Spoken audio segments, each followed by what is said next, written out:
Hello everybody, this is Lindsay from windingroadcrochet.com. Today I'm going to show you how to make this hooded cowl. This was my crochet fix when I realized my son's coat didn't have a hood. If you like this tutorial, make sure to like, subscribe, and hit the notification bell to be notified of future videos. So what you're going to need for this tutorial is a measuring tape to check your gauge, a size 5 yarn. I'm using the Lion brand Color Made Easy. And you can see on the back that this is considered a bulky yarn, so this is going to work up super fast. We are going to use a 6.5 millimeter size K crochet hook. You'll need scissors and a yarn needle, as well as 2 buttons to sew on at the end. So the very first thing I recommend doing is checking your gauge. You're looking for about 7 half double crochet by 6 rows to equal 3 inches. To make the child size, go ahead and chain 77. Then you're going to half double crochet into the 3rd chain from the hook. I'm going to work into these back bumps here because we aren't going to be putting a finishing edge on this, so I just like to have a nice edge created by working into the back bumps. Just half double crochet into each chain all the way across. When you finish row 1, just chain 2 and turn your work. The pattern is written to write a half double crochet in each stitch across, but if you want a little bit more texture, you have the option of working your half double crochets into the back loop only, and that will give you a slight rib texture. That's how I am doing it here.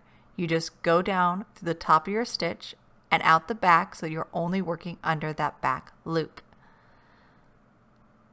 So you can do it either way. If this seems complicated, just work regular half double crochets and the pattern will work out just fine. You're going to repeat this until you have a total of 7 rows. So here's the end of row 2, and we're just going to chain 2 and repeat that row until we have a total of 7 rows.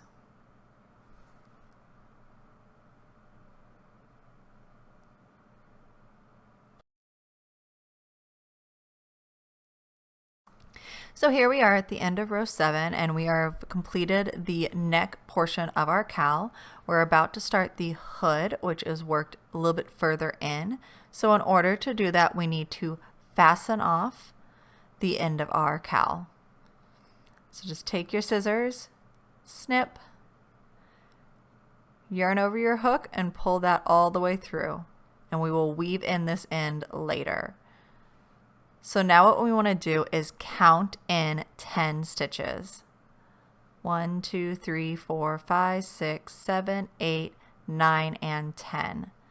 Put your hook into the 11th stitch, yarn over with your yarn,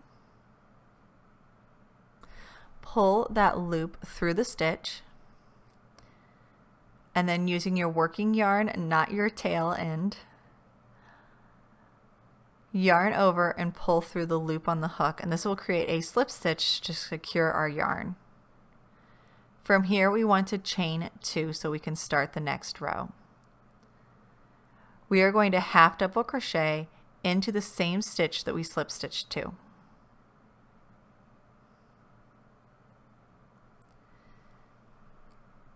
Now we are going to half double crochet into the next 55 stitches. So you're working 55 stitches total, including that very first stitch. So when you're done with your 55 stitches, you will have 10 stitches unworked at the end of your cowl. Go ahead and leave them as they are. We're ready to work the next row. For our next row, you're just going to chain 2 and turn, and you're going to half double crochet in every stitch across. And you're actually going to repeat this row for another 19 rows. So you will have a total of 20 rows for your hood. So just half double crochet across and then chain 2 up and half double crochet across for the rest of this pattern. So here I finished row 28 and I went ahead and I fastened off.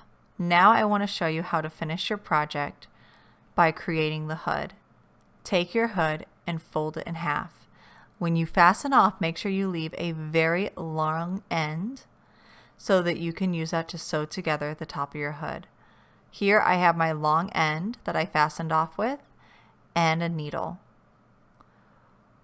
Now you could definitely whip stitch this together, that's completely fine, but I'm going to use something called an invisible stitch. So I'm just making my first stitch to bring the very end of these together, and then I am going to be working in and out of the outermost loop at the top of each stitch. So instead of going through both loops, I'm just going through what would be kind of like the back loop on each stitch. So going under only one loop on each side of the stitches with the top of the stitches facing each other, I'm just going to make a zigzag pattern down the side. If you want a little bit slower example of this, I do have a video on how to sew crochet pieces together, and I will link that up in the corner. But otherwise, you're just going to sew back and forth. If you're unfamiliar or uncomfortable with doing the invisible stitch, that's just fine. You can also just whip stitch the tapas together. Since you're using the same color yarn, it won't be very noticeable at all. But I am going to continue sewing all the way down the end and then back up the end, just so that I have a really secure stitch. Since this is a long, a very thick type of yarn, and we used a very large hook, it's nice to work your way sew down one side and then back up that side for a more secure seam.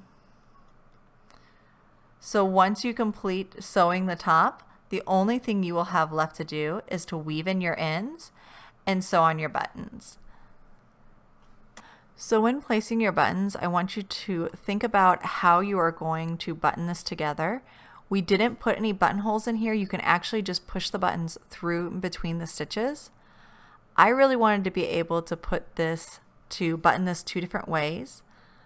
So I really looked into how I was placing my buttons.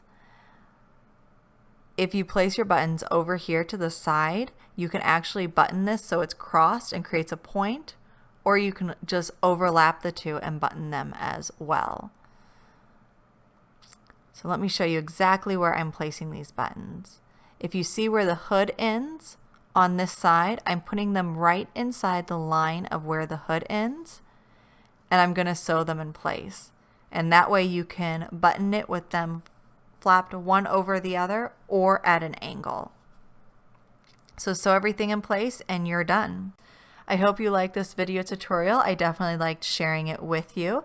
I hope you'll also check out my YouTube channel and the other videos that I have with crochet.